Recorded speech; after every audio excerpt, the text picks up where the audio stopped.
further ado, I'd like to share something in my mind is actually fantastic with you. And that is in these UFO cases where people pay attention or do not pay attention. Now pay attention. It's the fantastic case of more Betty and Barney Hill, first abduction in the 40s, and Stan Romanek. So in order to understand, to understand this interview of what I'm sharing, watch the Stan Romanek movie. I think it's like $5. You can book it and watch it, what he has recorded on camera, even dudes on camera. And for a moment now, shield yourself from all conspiracy and military and my lab and all that stuff. You have to look at two significant details that a lot of people in the UFO community miss. Stan Romanek, Betty and Barney Hill. What is it that these two have in common? There was something that kind of struck me like a lightning bolt. And this is the following. Stan Romanek said when he was abducted around plus minus around the year 2000,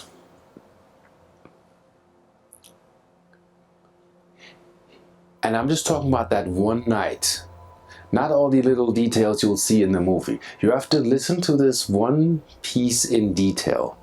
One night he goes to bed with a pajama with a Mickey Mouse patch in the left, I think in the left corner.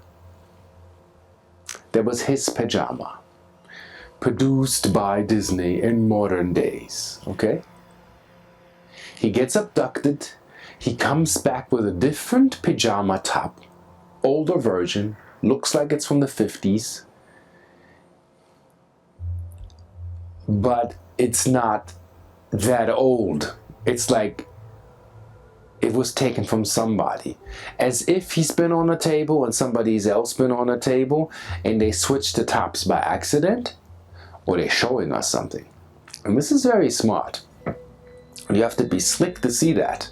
And for those that don't see that, I can't help you. I'm not here to convert or convince. I'm here to see people that are in resonance with what I'm saying. So what I do,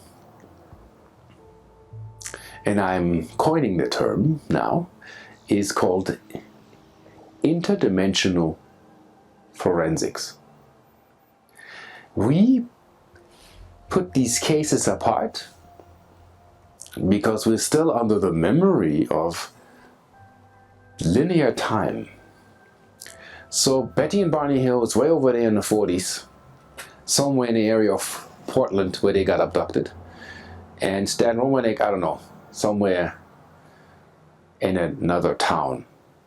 But it's not about me knowing the town right now. Right now, this is insignificant. What's significant is that he comes back with a different top. His top with the Mickey Mouse disappears.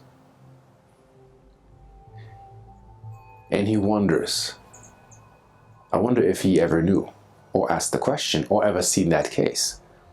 Then I watched the last Betty Hill interview before she died in 2003. May she rest in peace. She's probably laughing her ass off right now. These fools, they're not getting it. So, one of the nights she has her visitation and gets brought to the ship.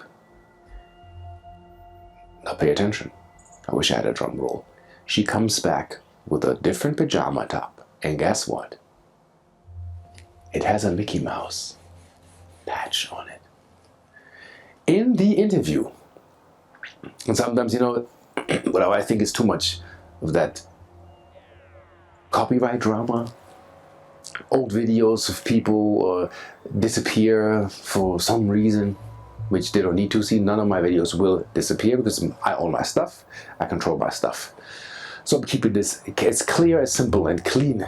She sits in the interview. She shows a model of the guy that comes to visit her. She calls him Junior. It looks like the guys that actually were in contact with Stan Romanek. Okay, nobody puts that together. And she goes into her closet and she says, "I still have it. I wonder where that is now." See how evidence gets lost.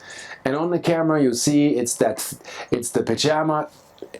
It's Stan Romanek's PJs. You get it?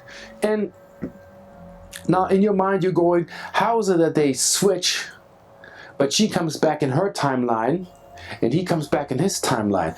Because these, and I heard that from an indigo child, he said in Stargate they show this cube in the background when the computers are running, where they modulate the Stargate to open it and dial in and making it lock like a dial. And a 4-year-old says this cube is actually what we are in. And our extraterrestrial friends have the ability outside of time to come in where they want to. Those of a high dimensional aspect, they use multi-dimensional excursion vehicles. The lower dimensionals use UFOs, okay? Hovercraft that can cloak themselves doesn't necessarily have to be a multi-dimensional craft. But that's another story for another time. So back to the curious situation. So Mrs. Hill shows the top with the Mickey Mouse patch, and there's also some residue on it. And I bet you if you'd had these investigated at the time they came back, you'd find Stan Romanek's DNA, as in hair samples and skin traces on that one, and Betty Hill's DNA, skin and hair pieces on that one. Meaning, timeline A, timeline B, they got picked up, crossed over here in the no time zone where everything happened simultaneously, and they went back to their timeline, which has happened and is happening as we speak, as this is all multidimensional. Very interesting. So I wanted you to know if you ever had an experience where you couldn't put the pieces together. Now I'm giving you a second case, so you have a little bit more of the fantastic stuff. Is a friend of mine is person A. I don't name names to protect the innocent. For some people, the politics and the attacks, they don't even want that. They're in regular life. They don't have nothing to do with that stuff in that department. They're just regular people. So person A, very good friend of mine. And there's a person B that I don't know, but he knows. Got to know. So he tells me a story that he had this strange dream. Then he is by his house. He's standing on his property in the grass, and he looks up in the sky and he sees this strange cloud. Then the dream, as in reality, changes. That cloud becomes a ship. He sees somebody stepping out of the ship. They have landed on his property, and the person that he by that time does not recognize tells him, "This is real. This is really happening. Feel the grass under your feet." And I'm regurgitating that exactly. He's probably having a laugh right now. I'm just giving you the roughs for you to understand what's going on here. And I find that fantastic. And we need to open ourselves up to it's happening, whether we want to debate it or not. And I felt the emotional response of my friend telling me pupils widen, heart rate goes up. You know, I know a little bit about profiling, because I do that to protect myself, to look at people, to see what I'm listening to. So I study profiling. And when somebody gives you a storyline and they breathe or they get emotional or the pupils widen, that means that you are reliving something that you have had experienced. You're not giving me somebody else's experience. For that, that's enough lie detector measurement from a human perspective. So he told me that he got on a ship and then he goes blank. Then he says 3 years later, he meets somebody that looks familiar, but he can't put the pieces together. And then he tells him a story. He said, I know you. I met you when I had visitation. The visitors came, picked me up, put me on a ship. We flew to your property. We looked at your house and your property. And they said, this is the place.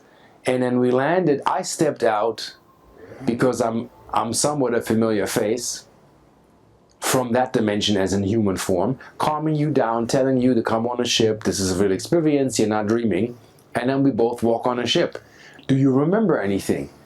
And it takes a while for person A to, then it dawns on him and he connects the pieces and he's like, okay, he had that experience in that timeline. I'm having a dream that happened, maybe back there, but it's kind of like, it wasn't the same day in their perception, but it actually was the same day. So we have cases happening where people have visitations and something gets switched and crossed, and timeline-wise, it takes place at the same moment here, but it can be on different days here. But they can mix that. I find that personally fantastic. So please go back, study the Betty and Barney Hill case, especially the last interview with Betty Hill. I think in the last segments, I think it's like 8-minute segments. I don't know why they recorded it that short. I think back then YouTube was limited to 15 minutes per recording. And she shows the top. I think Stan Romanek shows it. They both have each other's pajama tops. And it got switched. That is as clear as day. Like if you watch Sherlock Holmes or study a little bit criminology, which is my hobby, like study cases. Since I was 11, I'm reading how cases are being solved. How do you get in the mind of somebody who committed a crime to really see, if somebody has ill intent, what is that? Why do people do that? Why do they resort to methods where, in the end you get caught? As they say, crime don't pay. But I have to also say, on the other hand, injustice on any level by anyone anywhere in the universe is not allowed to expand, and it won't pay either. Whether you are disguised as a government job or a thief, if the intent is the same, you're no different than that. So there's light and there's dark. So make the choice to stay in the light and be with the light side. So keep it real also means keep it right, as the river runs it the way it's supposed to be. On that note, I most certainly see you on the flip side. Peace.